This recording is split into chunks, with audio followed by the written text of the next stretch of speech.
there's one final topic to talk about in the graphing portion, and that has to do with slant asymptotes. So let me give you a definition here.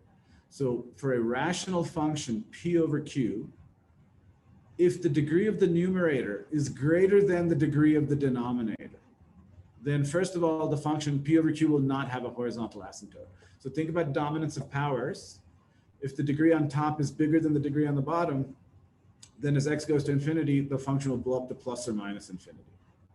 So no horizontal asymptote. However, the function will have what's called a slant asymptote, or also known as an oblique asymptote. So that's what I want to talk about today. And so how do we find oblique asymptotes? You'll be thrilled to know that we do it using polynomial long division.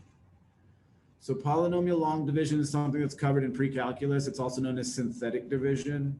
And certainly if you want to do synthetic division, you can't. You can, sorry.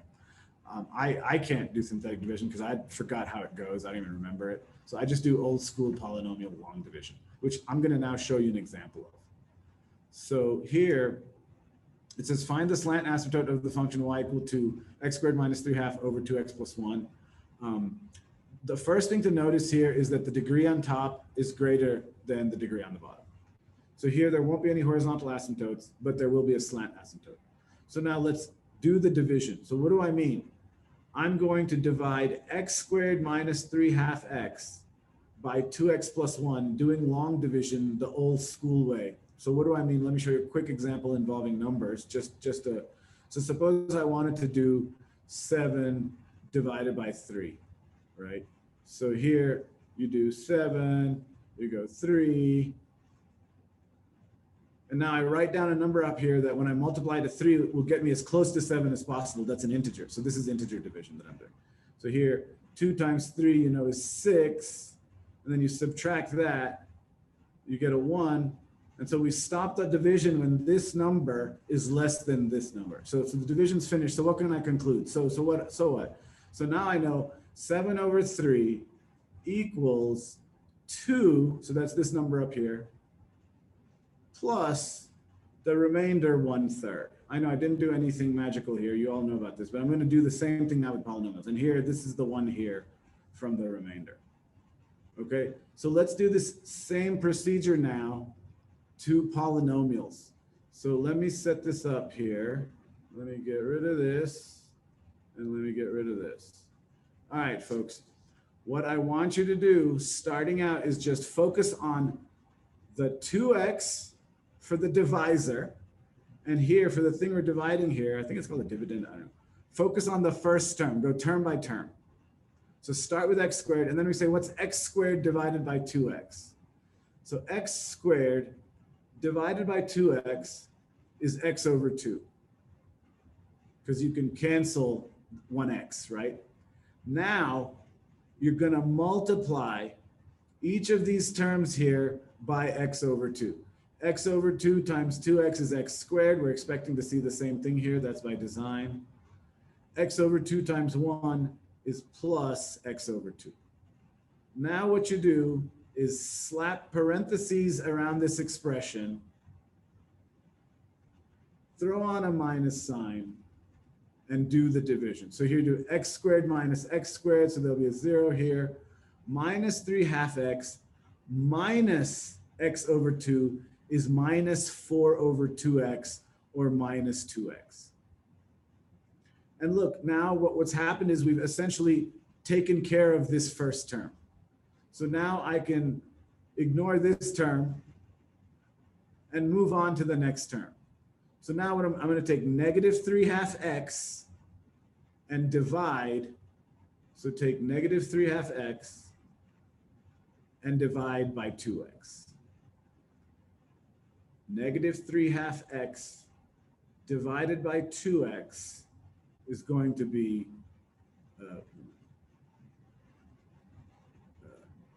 I got confused. So here, where were we? We were right here. Negative 4/2 x. That's what the problem is. I was looking at negative 3/2 x for some reason. So remember what we did, and let me get rid of this one term here. let me get rid of this term here. So yeah. So remember what we did. We multiplied by 1/2. We did the difference. When we do the difference, you get negative minus 4/2 x. And so this is where I got confused. So now we start again. Take this term and divide by this term. So minus 4/2 x is minus 2x, and minus 2x divided by 2x is a minus 1. So I'm going to write now a minus 1 here. And do the multiplication. Minus 1 times 2x is negative 2x. And minus 1 times the plus 1 here is minus 1. Oh, oops, down here, write it down here, minus 1. And then I'm going to put parentheses and subtract. And here the minus 2x minus minus 2x, this will be a 0. Here you can pretend there's a plus 0 here if you want, but there's no term to cancel out. So here's just minus minus 1. We just get a plus 1 down here. So look, we stop the division when the term over here, this remainder term, when the degree is less than the degree of what we're dividing by. So here, when I got to minus 4/2 x, I didn't stop because minus 4/2 x and 2x have the same degree. Here, when I get to 1, I stop because 1, is degree 0 or 2x is degree 1. So what's the conclusion now? The conclusion is that the numerator divided by the denominator equals 1/2 x minus 1 plus the remainder term here will be 1 over the denominator. So plus 1 over 2x plus 1. So remember, this is the remainder term right here. And this term right here is from the division. And so if we think, now here's how the analysis goes. If you look at this expression now, right here, which is the same as this function, right? They're equal. On the test, I gave like the 2 equivalent forms of the function, and that caused some problems. I didn't mean for it to cause trouble, I'm sorry. So here, they're the same function, and you can see for large x, when x goes to infinity, this part of the function goes to 0. And for large x, this function is actually dominated by this function. For very large x, that 1 over 2x plus 1 term is almost 0. And so we conclude that for large x, it's dominated by 1/2 x minus 1. And so that's what we call the slant asymptote. And it's important to understand why. It's because as x goes to infinity, this term here will completely disappear. This fractional term right here will completely disappear. And the only thing that's left, as far as the graph, this is dominating the graph. So 1/2 x minus 1 would be our slant asymptote. And now it's just one more thing. So now it's like, okay, so what? It's just one more thing to add to when we're graphing. Along with vertical asymptote, now we won't have horizontal asymptotes. Instead, we'll have slant asymptote. We'll also check the intercepts and the increasing, decreasing behavior and the concavity and put it all together and make a sketch. So let me show you. So for this function, here's the first derivative and second derivative also provided. And maybe it's good practice for you to verify those are the correct derivatives. So looking at the original function, we know the denominator can't be 0. So the domain is x can't equal minus 1/2. And we suspect there's a vertical asymptote at minus 1/2. For the x-intercepts, I check where the numerator of the original function, right? So here, please make sure, we're just getting all the information from this original function. So I get the x-intercepts and y-intercepts. Obviously, there's no horizontal asymptotes, but I check the limits anyway just to see what the tails are doing. So I know, and this is using dominance of powers. So I know x going to infinity, the right-hand side tail will go up, and x going to negative infinity, the left-hand side tail of the function will go down. And here, just to remind you from the previous slide here, this doesn't have horizontal asymptotes, but it does have a slant asymptote. Of course, check for vertical asymptotes. I check the limit. If you plug in minus 1/2, it makes the denominator 0, and you get number over 0. So here I'm checking the one-sided limits from the left and the right so I can exactly figure out what the behavior is. So from the right, of -1/2, it goes to plus infinity, and from the left, it goes to negative infinity. Honestly, this type of behavior we can also find from the concavity or the increasing, decreasing behavior. You know, this is one part we wouldn't necessarily have to be so rigorous here, because that information we can find in other ways. Speaking of increasing, decreasing behavior and concavity, so on the second slide, I put down all the charts. Starting first, of course, with the sign chart that uses the original function. Okay, so be careful. So here, this tells me where the function is below or above the x-axis, and I'm just plugging in sample values into the original function. And of course, it's important on these charts, which are basically an x-axis, to include anything that crosses the x-axis. Here, I'm mainly including, you know, the vertical asymptote. So I'll include the vertical asymptote in every chart that we have. For the increasing, decreasing behavior, we use the derivative. As usual, we find the critical points, and where it's undefined, here where it's undefined is actually a vertical asymptote. So there's 2 critical points. You check the roots of the numerator here at 1/2 and -3/2. Oh. And then there's a vertical asymptote at -1/2. And I just checked sample values. And so I got that it's increasing, decreasing before the asymptote, and then decreasing, increasing after the asymptote. And so the tail behavior should verify our limits, you know, with regards to the vertical asymptotes from the previous slide. And finally, for concavity here, the derivative isn't equal to 0 anywhere, and where it's undefined is actually a vertical asymptote, but we're still checking the concavity behavior for the graph. And just so that we don't forget here, I once again recall that we found a slant asymptote 2 slides ago. So now comes the synthesizing part. This is the part where we want to use these sign charts here and the shape guide. And so first, don't forget we have the slant asymptote and a vertical asymptote. So let me plot those first and foremost. Here are the asymptotes. So for the slant asymptote, remember this is a line, so you need 2 points to graph a line. I would find this intersection point. So to find this point, the x-coordinate is just the x-coordinate of the vertical asymptote, which is -1/2, and the y-coordinate, you just plug it into the function. So it would be -1/4 -1, -5/4. So that would be 1 point. And then, you could use an x-intercept or a y-intercept. So here with the 2 points, we can sketch the slant asymptote. And so then I want to put in all the intercepts and any extrema. So here we had a local max and a local min. And so I plotted those points. And now I want to start the shape analysis. So here, I'm looking at, okay, so coming up to this local max here, if you look. Coming up to the local max, it's negative, so it's below the x-axis. It's increasing, but concave down. Increasing concave down looks like this. And here I'm going to make it, kind of hug the asymptote. So here I'm going to come up, increasing, concave down, just like that. And then now you look at the next section here. So now from -3/2, from -3/2 to 1/2 here. So that's this section right here. Take a look right here.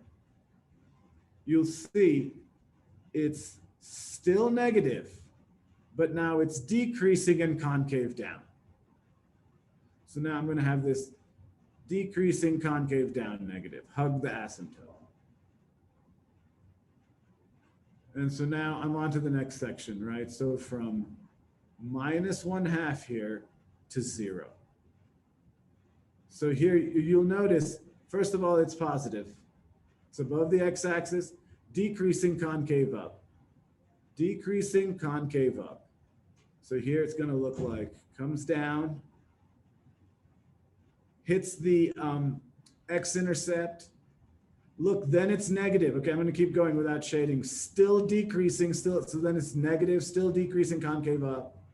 Hits the local min at 1/2. Then it starts increasing. Still negative though, between 1/2 and 3/2. Still negative, increasing concave up. Increasing concave up, hits the x-intercept, and now is positive, increasing concave up forever. And here I'm going to make it, hug the asymptote. So we do all this shape analysis. This is what we get the graph to look like. Here's what the computer plot looks like. And so that's great, you know, that's good. And there you have the slant asymptote and all that mumbo jumbo. So yeah, the procedure hasn't changed. There's just one added step where you might, if the degree on top is bigger than the degree on the bottom, you might have to do a polynomial long division. There are homework problems that have slant asymptotes. I typically don't emphasize slant asymptotes on the test, which is exam 3 in the final. And we'll talk about it more as we get closer to it. Please don't worry about it now. So I wanted to do one more slant asymptote example for you, mainly the division, and then move on to optimization. So, you know, the division, if you haven't done it recently, is a little tricky. So, and certainly if you want to use synthetic division, if you're more comfortable with that, you know, you certainly should do that. So here, let me blank out some stuff here, and I will, let me do this by hand here for you. Okay. So first of all, let's think about numerator denominator. So right up here, I've got this numerator here. I'm dividing x cubed minus 1, okay, which I've written, and I've put in the missing terms. So I've written this as x cubed plus 0x squared plus 0x minus 1, because you might get lower order terms when you're doing the division. And then in the denominator, I have the thing I'm dividing by, right? And that just goes over here. Okay, so starting out, what I want you to focus on is first go term by term. So start with x cubed, and here we're always only going to look at x squared. X cubed divided by x squared is x, so I'm going to write an x up here. Now multiply through. X times x squared is x cubed. X times minus x is minus x squared. X times minus 2 is minus 2x. And if you want, you can write a plus 0 down, but you don't have to. I'm just going to put now parentheses here and a minus sign and draw the bar. And so x cubed minus x cubed, this goes away. This gets canceled. Here, 0x squared minus minus x squared, that's just a positive x squared that comes down here. 0x minus minus x, that's just a plus 2x. And this, it's minus 1, minus 0, or you can just bring down the minus 1. There's no term there, minus 1. And this is a square here. Okay, so now it starts all over again. What do I mean?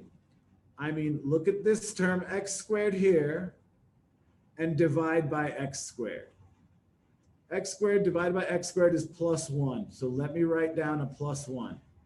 And remember, we stop the division when the remainder term, the degree of the remainder term is less, strictly less than the thing we're dividing. Here, the remainder term is quadratic, and we're dividing by quadratic, so I keep going. So I put in a plus 1, because x squared divided by x squared is plus 1. Now do the multiplication. 1 times x squared is x squared. 1 times negative x is minus x. 1 times negative 2 is minus 2. Put parentheses around this and put a minus sign and draw your subtraction bar and do the math. X squared minus x squared, that cancels. 2x minus minus x is 3x. Minus 1 up here. Minus 1 minus minus 2, that's minus 1 plus 2. So minus 1 plus 2 is a plus 1.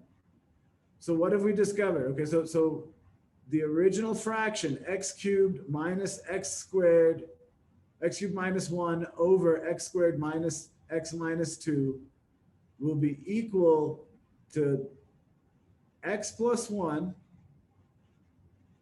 plus this remainder term, 3x plus 1, but remember the remainder term has to go over the thing we're dividing by. So there's my remainder term over the denominator, and there's the term I got from doing the actual division.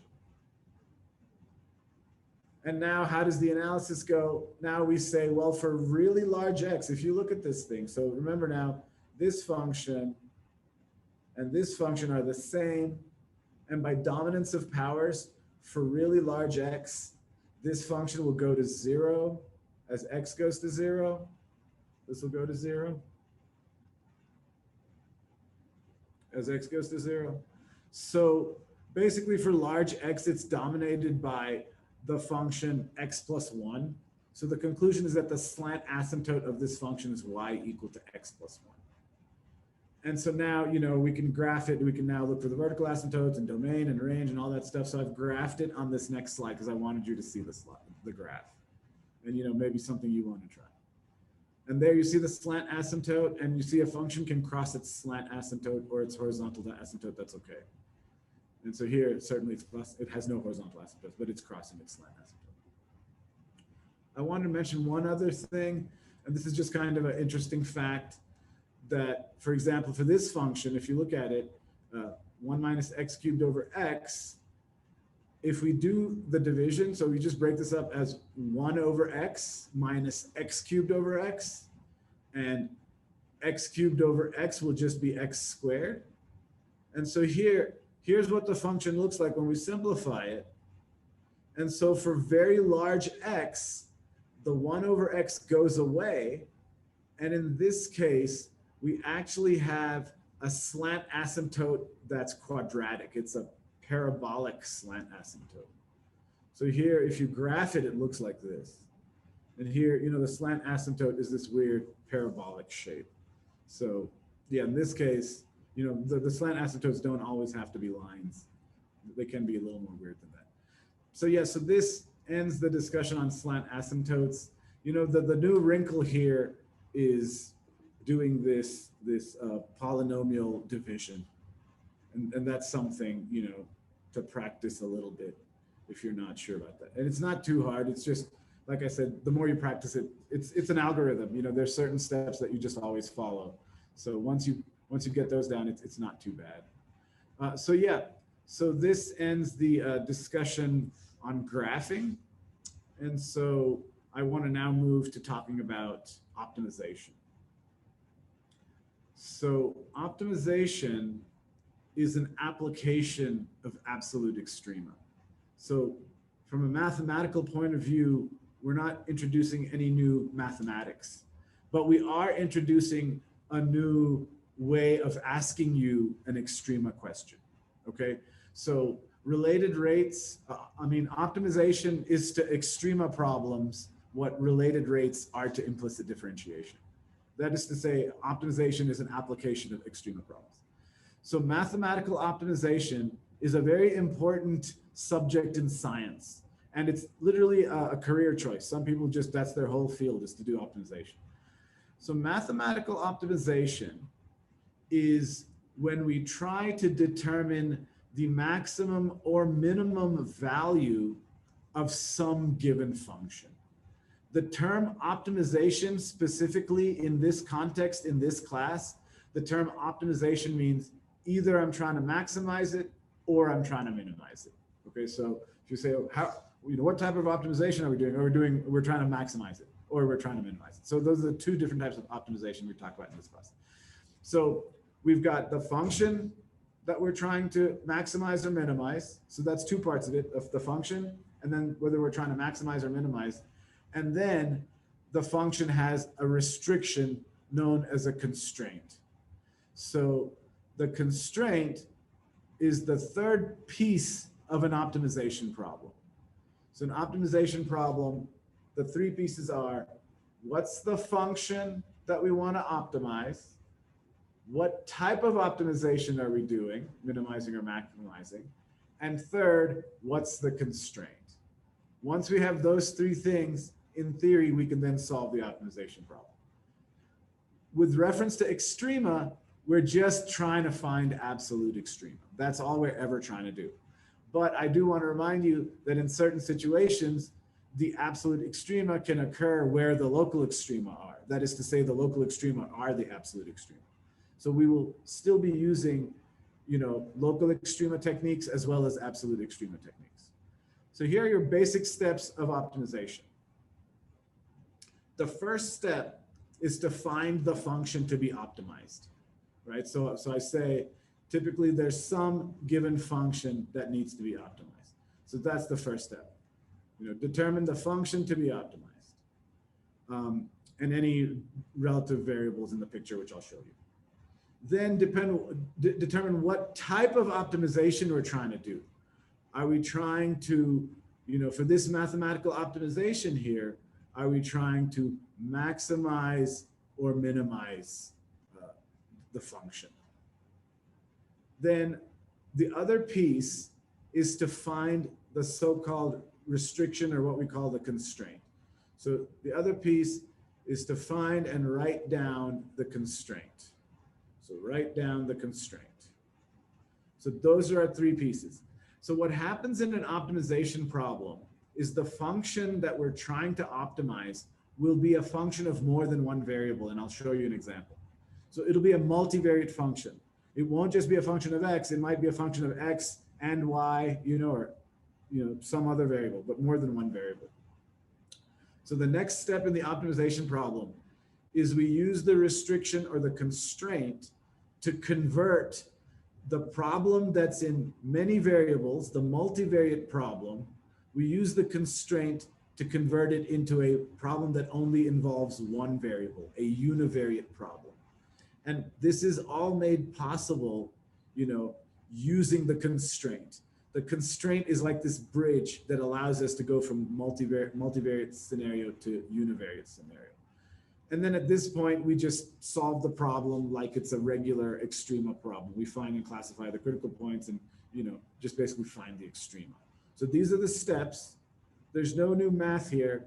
And now I just want to show you, a few examples. Oh, so before I show you, any examples, in this section 3.5, the book introduces kind of an unorthodox test. Most old calculus books don't have this. I saw it recently in another new calculus textbook.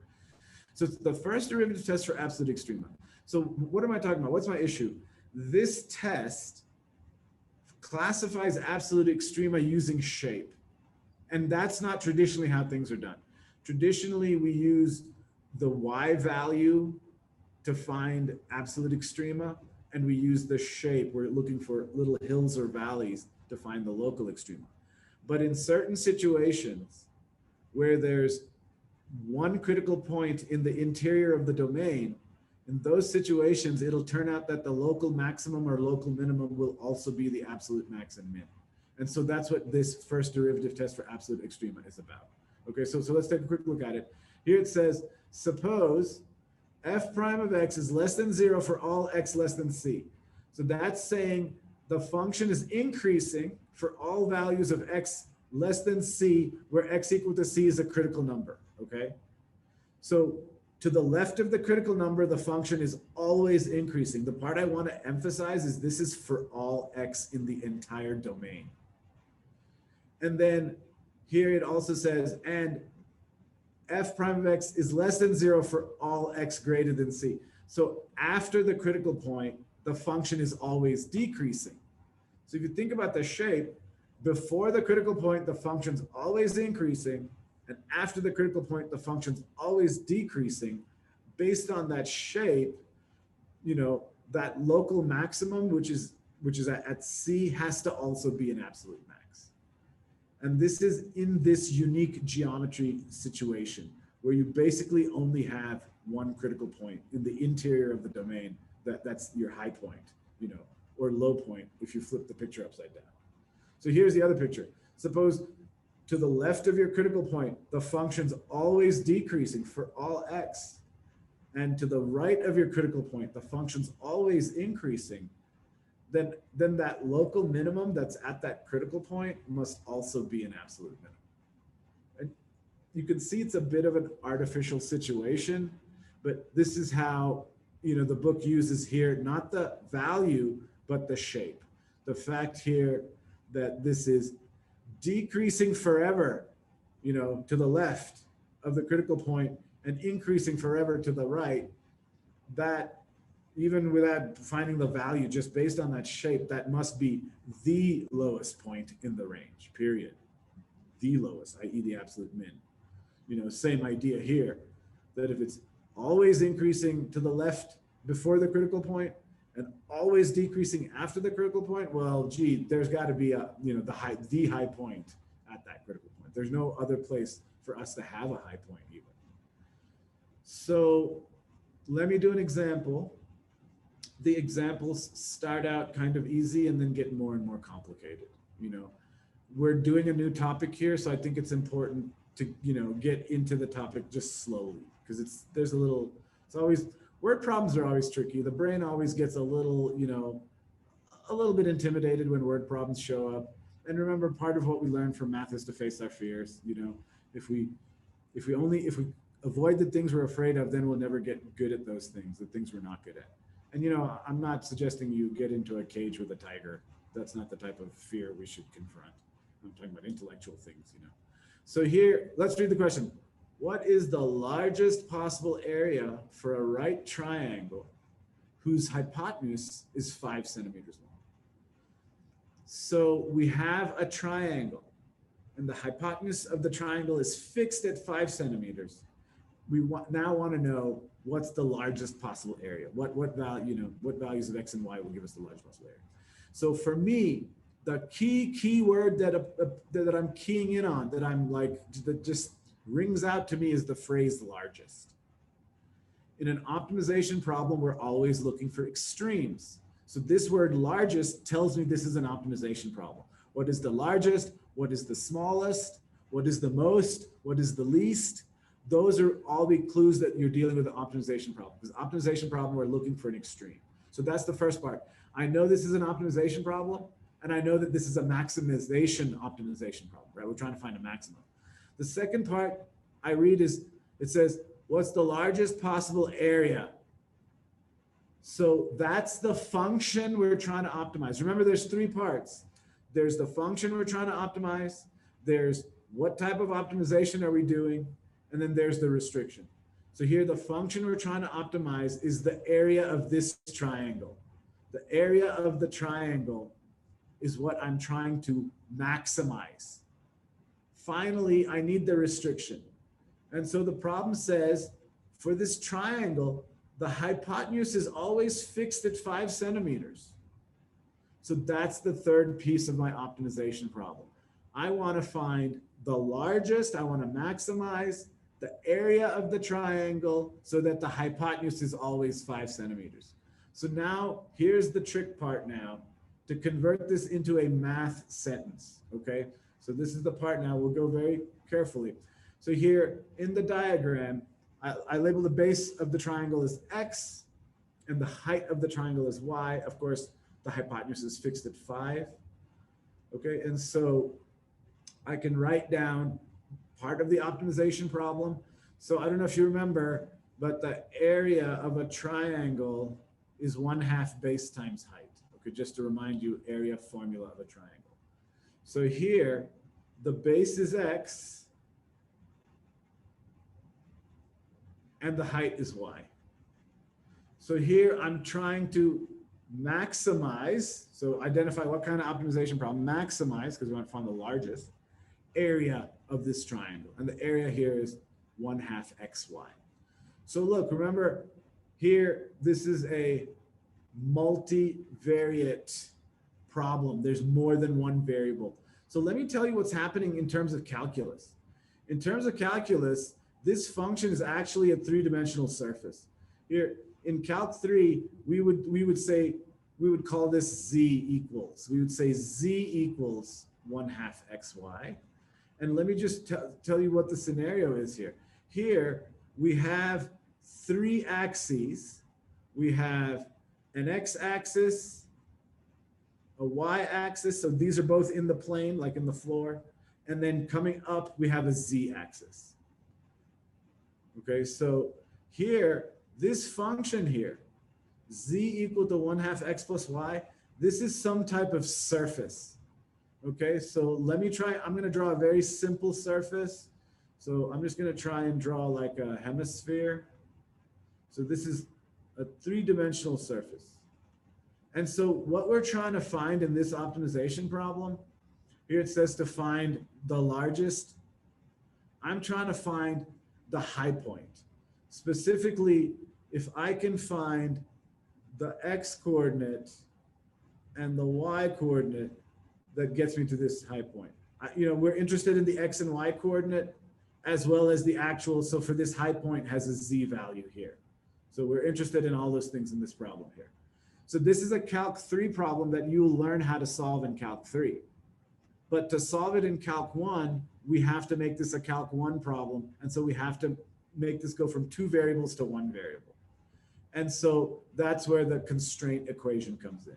So by the way to translate this requirement that the hypotenuse be equal to 5 is we say that x squared plus y squared has to always equal 5 squared. And in your slide, I might have forgotten to put the 5 squared there. There was a typo. So when we say x squared plus y squared equals 5 squared, we're forcing the triangle with base length x, height y, to always have a hypotenuse of 5. That's what that equation does. It forces the hypotenuse of the triangle to be 5. So as I said now, we're going to use this equation now. The importance of the constraint equation is to convert the multivariate function into a univariate function. So into a function of x only, for example. So, okay, so here a little math now, just some algebra. I solve for y. Here we'd have y squared equals 5 squared minus x squared. So then y would be equal to, when you take the square root of both sides, y would be equal to plus minus the square root of 25 minus x squared. But because y represents a length, it has to be greater than or equal to 0. So I drop the negative root. So here, y equals positive square root of 25 minus x squared. And here, again, I say x has to be greater than or equal to 0 because x is a length measurement, and that has to be non-negative. And here I say x has to be less than or equal to 5. That's the domain restriction from this even root of 25 minus x squared. I can't take the even root of a negative number. So now basically we're going to take this formula, plug it in for y, and now it'll look like a standard maximization problem, standard absolute max problem. So here, this looks exactly like the type of problem we'd solved in section 3.1, for example, using the closed interval method, which is what? Find the critical points. Then since we're looking for absolute extrema, check the value at the endpoints and the critical points. And we could still do that here, okay? But here we're also been introduced to this first derivative test for absolute extrema. So let's try that. So first I need to find the critical points. So I need a derivative. So you should notice that this is a product rule. So derivative of the first times the second here, derivative of x is just 1. For the derivative of the second term, positive square root of 25 minus x squared, that's a chain rule. So here, the derivative, when you take the chain rule, this is the chain rule for that part. So now we have to simplify everything, okay? So, we've done the derivative part, now it's just the algebra part. So things to notice, for example, this 2 cancels with this 2. This x will multiply to this x, and I have a minus sign. And here you have a negative 1/2, so this term should actually be in the denominator. So this second term actually looks like minus x squared over the square root here, 2 times 25 minus x squared. That's what the second term looks like. So for the first term, I need to, have a common denominator. I've already got the 2 in the denominator, so I'm just going to multiply top and bottom by positive square root of 25 minus x squared. There's already one copy of 25 minus x squared to the 1/2 upstairs there. So that first term just becomes 25 minus x squared. And then we've got the other minus x squared. And so here, when I simplify the denominator, the derivative here, it looks like that. And this algebra is really important because now looking at this form of the derivative, I can say, we want to find the critical point. So I can ask, where's the derivative of 0 and undefined? We know a fraction is 0 when the numerator is 0. So here we need 25 minus 2x squared to be equal to 0. So now this part's a little tricky. So x squared has to equal 25 over 2. So x equals plus or minus the square root of 25 over 2. And the square root of 25 is 5, right? So x equals plus or minus 5 over root 2. And then we get rid of the negative root because x cannot be negative because x is a length measurement. And now, so negative, 5 over root 2 is one of our critical points. I want to know where the derivative is undefined. And here, again, the fractional form helps me. I can see it'll be undefined when the denominator is 0, the denominator is 0, and x equals plus or minus 5, and we get rid of the negative root. And so here we have their two critical points, 5 over root 2 and 5. And let's just, we could do the closed interval method, but let's try this new first derivative test for absolute extrema that uses the shape. And here you'll see the unique geometry of this function. Here in the domain, so remember I'm here, I have to start at 0 to 5. In the domain, we can show the function is always increasing to the left of 5 over root 2. So let's do this experiment. Here I'm going to pick, for example, 1 or 0.1, and we're plugging it into the derivative. So let me get this right. We're plugging this into the derivative, which is right here. Sometimes I plug it into the original function, so I have to be careful. Plug it into the derivative.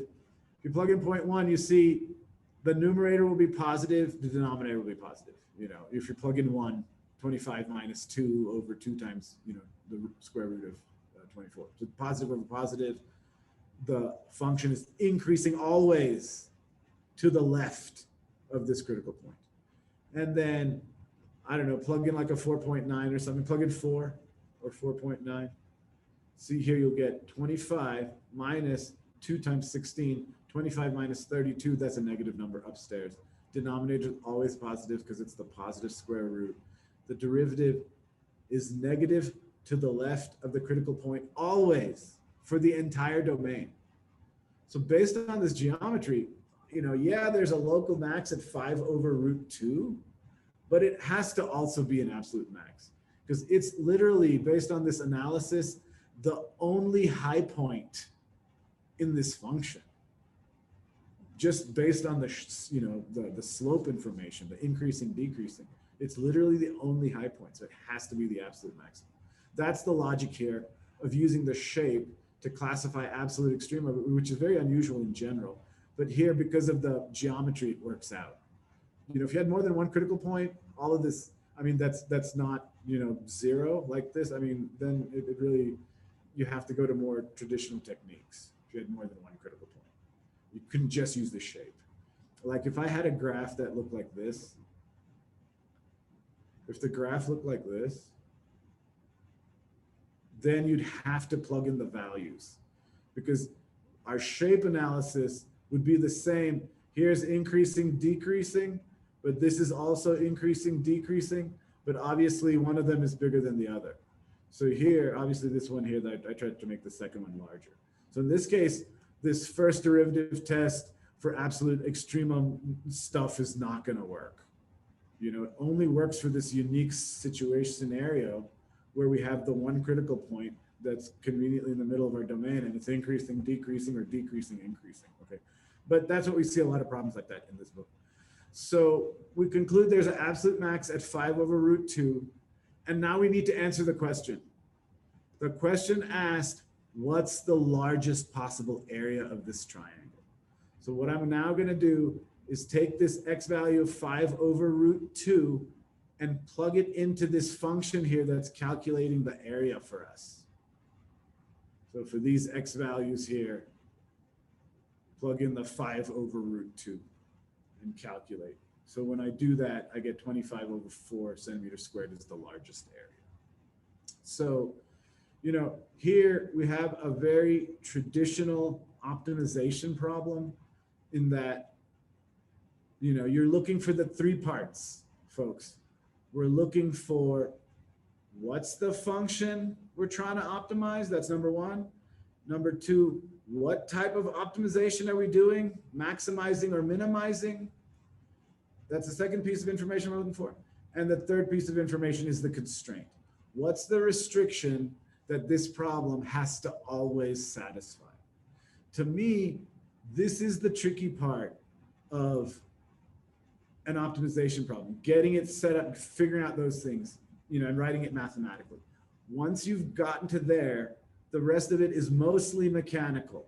We use the constraint equation to write the function we're trying to optimize as a function of one variable only, and then we do our usual minimization techniques. And here they've introduced this new first derivative test for absolute extrema.